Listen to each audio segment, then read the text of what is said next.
Okay, Avon, I have a question for you. I'm curious, what is the one change that you've made in the last 6 months that has moved the needle forward the most for you? What's been like blow your mind game changer? Like, what's the biggest thing? Well, having made a lot of changes, there's definitely one that stood out, and I think, we're still yet to see the outcome of it on a whole, but it's Okay. sort of it's game changed one particular issue that we've had. So, in order to get customers aligned on conversations of what it is that we're going to be doing, when we need to do it, what the process is to buy. This is a problem we've been trying to solve for a while, and we've kind of done it using, we tried using Microsoft Teams, and I think even you and I, when we first started trying to have this conversation, you had the exact same problem of, we made like a shared space where we could have like a task board, like what are we going to do? Yep. Then we have, somewhere you Trying. can upload all your files. Your nightmare was logging in, and because we're an IT business, we have to have MFA out the wazoo, and so it refreshes on a regular basis. You get frustrated. You don't know how to get into the right room. It's not a clear pathway. It's frustrating. Spaghetti. And so we basically did exactly the same thing, but just with another app that kind of takes it away from needing to be in our secure environment, because we can still password protect it, but at the end of the day, it's all customer materials and it's a conversation with that particular person. So we don't need to like unlock a portion of our entire IT ecosystem. We can give them this segregated space that is just, the concept is a deal room. It's not a new thing. Right. I think it's not used enough, but like we do complex B2B sales. We often have a lot of stakeholders, a fair amount of information we have to pass to understand who the client is, what they're trying to achieve, what their challenges are. And then there's usually a few meetings where we have to show them what we can do, what we're going to do, define what that is, because, in a world where we could do a million things, we need to just define the next 10 things.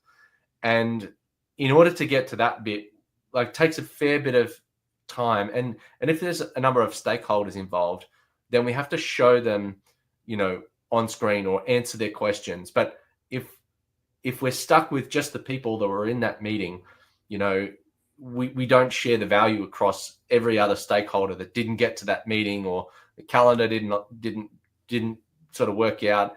They're busy over here, they're busy somewhere else.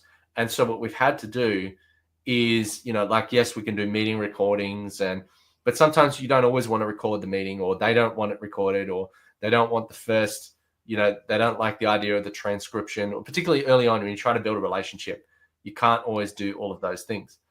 So Correct. we built this third-party space, and I've never liked the idea of a pitch deck until now. Now, Okay. the pitch deck to me just goes, it feels spammy. It feels like we're trying to push too hard on this, like we're Australians. Maybe that's the American way of selling, but now I find it's just like, here's the context and the value of how we think, how we operate, why we do things the way we do it. And what I'm trying to do is just answer questions that I get, and I normally find myself explaining, manually every single time. So instead of me being the repeater, let me put it into a document. I'm going to say it anyway, but it's going to be backed up with more context. So I might, in the call, intuitively hear that I need to say this, and this.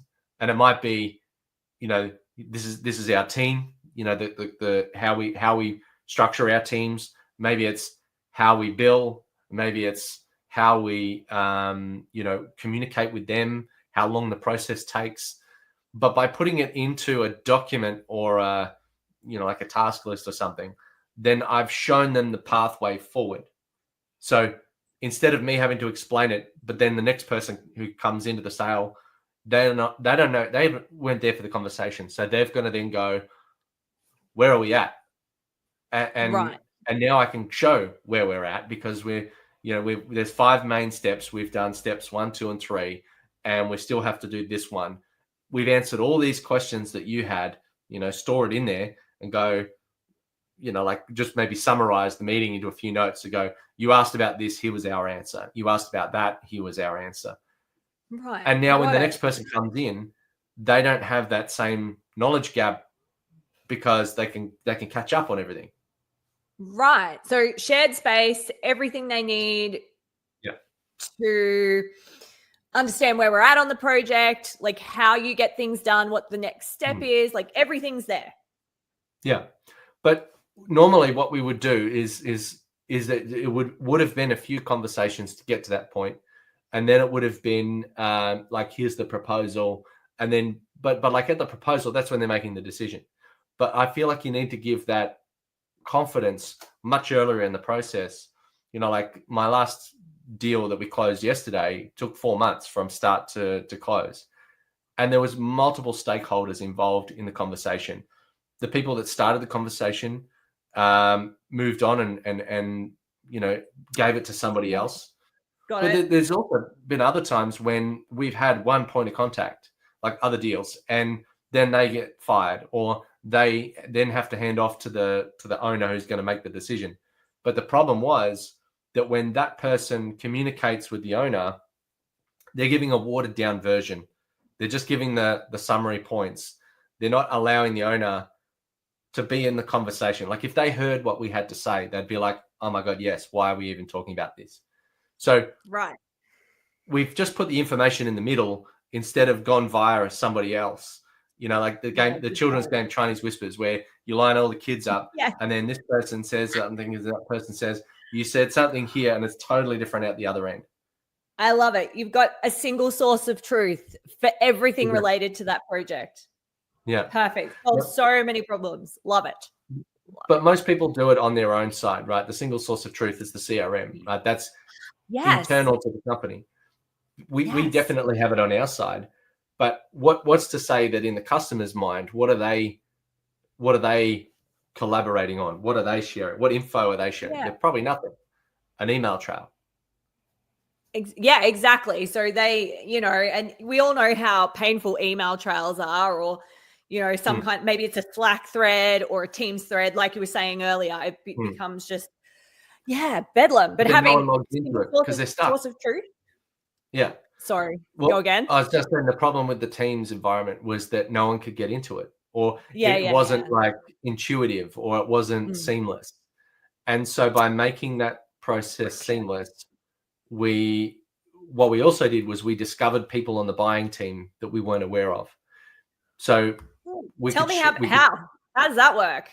So when you share the link to this space, it asks, you can tell them that they need to put in, you can force that they have to put in a name, or you can go for a name and an email address. But let's just say I talk to one person in the organization, they then share that link with 5 or 10 people on their team.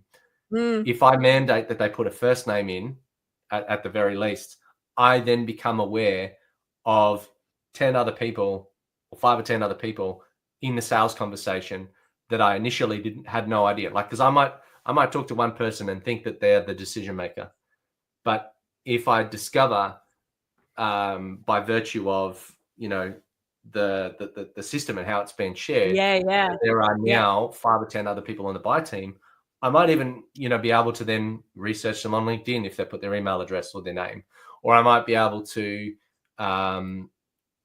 see how interested they're in, like what section did they look at, how long did they look at it for. That data is invaluable. Absolutely invaluable data, definitely. And what else can you put in there, Avon? Like, what is it like? Can we put basically anything in there? What are we limited to? So, I'm having all these ideas. Links and documents. Like, let's just say, like 70% of people choose a solution to solve a specific problem. That's a statistic put out by a lot of research companies, CRM platforms. They do all this statistical research, and if the problem with sending them just to your website is it's got everything on it, and ideally I like to send this like after the first meeting, or like during the first meeting, I can say, hey, what is it that what's your challenge? What's your problem? Where are you stuck? And they go, oh, it's this. I'm like, well, and then I package up something that is specific to solve that. And it's not the everything. It's here is info on how we've solved that problem before and how we can help you solve it. Here are 3 or 4 case studies that are relevant to your industry. Here is the path forward. Here is, we're going to go first. We need to get aligned on what it is that we're doing. Then we need to identify how big the approach is. Are we going to do a giant project, or are we just going to test a little and then build a roadmap, or are we going to, do whatever else? But then, then there's the signing, then there's the kickoff, then because sometimes people sign and sales do a good job of selling, but what happens next? So right. Is there a follow-on? Right. As soon as we sign, we're going to start a kickoff call. We're going to share credentials. We're going to, introduce you to our, product development team, this person, that person, whatever. And that onboarding flow, I think knowing is half the battle. Like in some countries, this is a psychological barrier. In some countries, they've got a timer on traffic lights. So people will be uncomfortable waiting for something if they don't know how long it's going to take. I see. But if people see, I've got 30 seconds and then I know how long the wait is. Same thing with Uber drivers, right? You used to call a taxi and you'd be like, oh, I have no idea how long this thing's gonna take. But then on the app, you can see an Uber is going to be 2 minutes, and you can see them driving down the road. And then at that last second, you can walk out the door, step into the car and go. That knowledge of how long it's going to take and what the next step is dramatically reduces the stress or risk in their mind of what's going to happen. Got it. So you've got this curated experience, if you like, completely tailored to them, completely tailored to this project. They know exactly where we are in the grand scheme of the project. They can look at it. It tells them what's next. Does it? Can you allocate stuff to them? As in, give them the task. They know if they're the bottleneck. In a previous episode, we were talking about clients being the bottleneck. That's all. Can we point out that they're the bottleneck? Wow. Half the time, we need to go through some processes. Sometimes they go, or even when other people join the project later. So one example is, maybe we've already done it. We sign an NDA with the client. They say, yep, we will, we sign it, we send it back, we tick the box. Somebody else joins the call and go, oh, have these guys signed the NDA? They can look in there, see it attached, see the tick in the box. And now we can show them, we can go, hey, we sent it on this date, this time. Here's the link. And outstanding. Now that just cuts a bottleneck, and they're like, okay, great, let's get on with this. Instead of, oh no, we'll have to schedule another meeting, and that might delay a week. And then it has a knock-on effect on everything else. It literally derails all of your project planning, your project management. Yeah, this is powerful stuff, Avon. Very cool. Well, that's just one example, but do that on 20 other things. So it might be us getting access to the platform. It might be us getting the data that we requested, the process documentation. One thing I'm yet to do, but we'll be working on very soon, is we always ask for, can you send us your list of requirements? What are you actually trying to get out of the platform?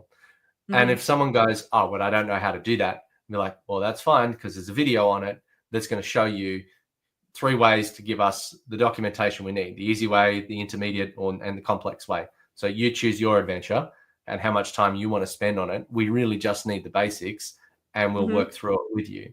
So that allows me, user guides, FAQs, any roadblock, there's a video, there's an article, there's case study, there's a something, and you can either draw their attention to it, or by having it there, if someone is inquisitive, they can, click through.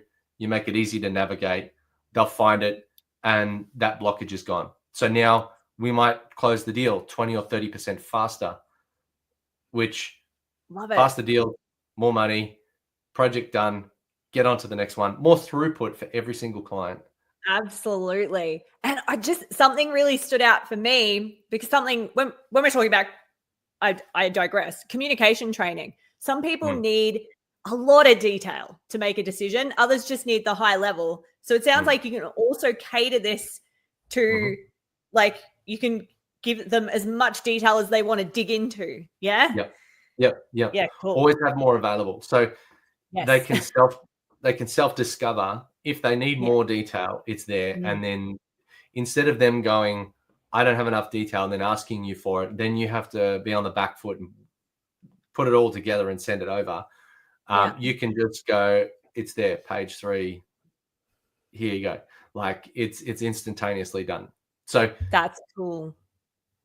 So yeah, I think, like methodologies, how you work, case studies, examples, all the things that are just going to like reduce those roadblocks, or how to do the things that you're asking them. So if you say, like I've got one guy, I asked him for a video, 1-minute video for another project, and next time I do that, I would have a video telling them how to create the video. So the video would say, no, don't be backlit, make sure it's in landscape, make sure you're this far from the camera, that your sound is good, your light is good, and blah, blah, blah, blah. And then, they could watch a video for 1 minute, then produce a 1-minute video that I now don't have to go backwards and forwards 3 times to coach them to do the thing. So you get the expected output.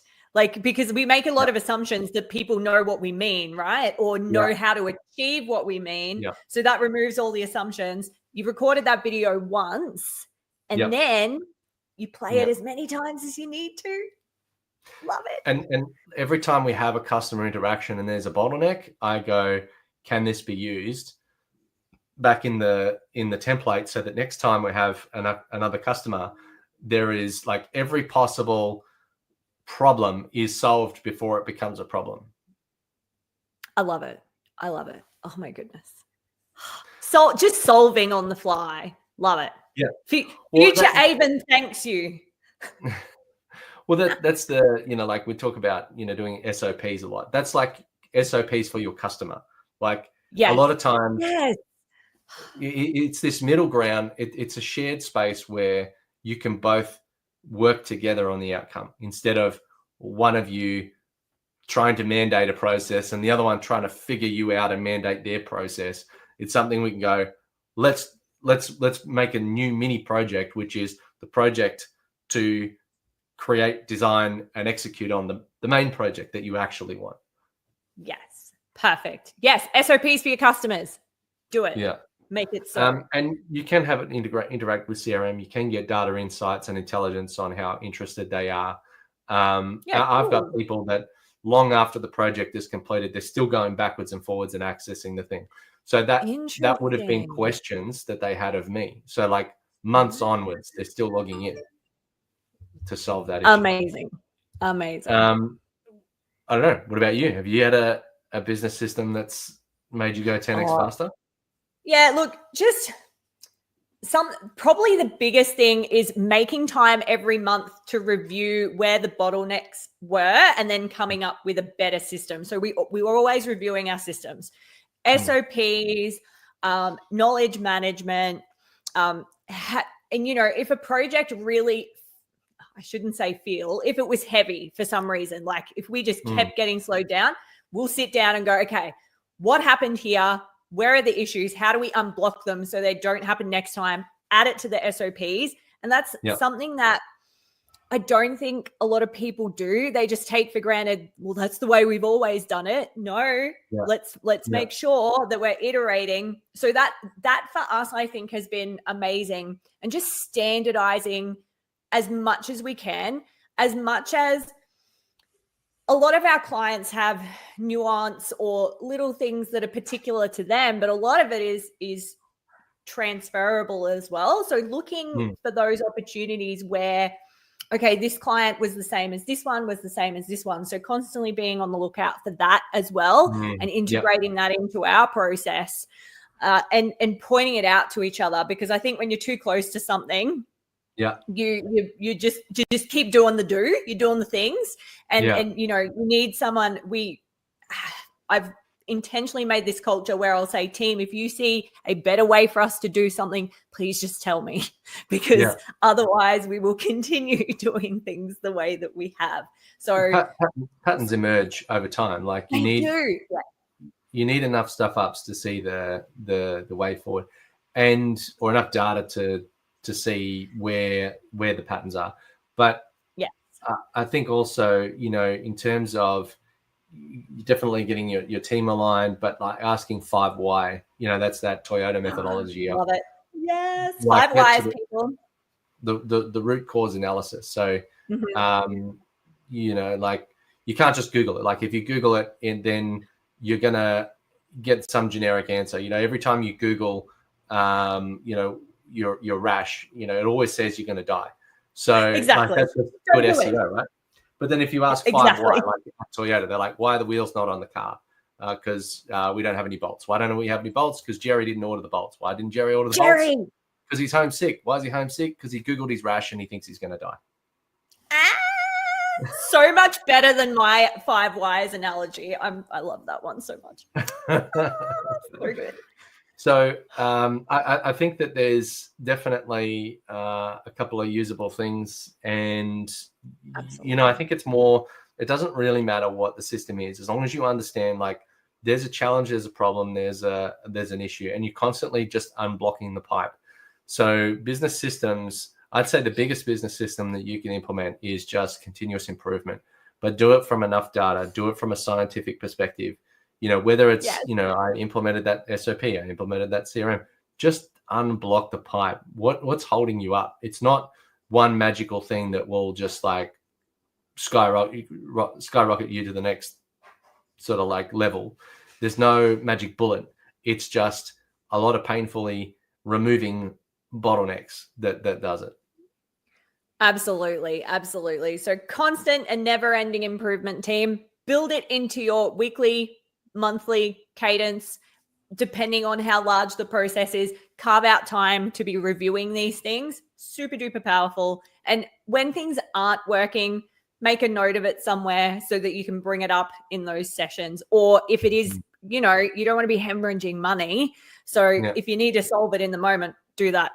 Do the solve. Make the solve. Yeah, because then it's top of mind. Like, even if you just zoom out for a second, say, hey, what is it? How can we do this better? Right? I've noticed this. Has anybody else noticed it? And then just quickly note that down hot in the moment, because everybody will go, yes, I agree. This is equally frustrating. Absolutely. Do as much as you can in the flow of work, because, you've 5 minutes later, you've moved on. You've forgotten about it because the next things come up. So absolutely. I think that's it. I think that's the pod. I think that's it. I really hope Jerry's rash gets better. Well, we'll see. We will. All right. Well, stay classy. We'll catch you next time. See you then.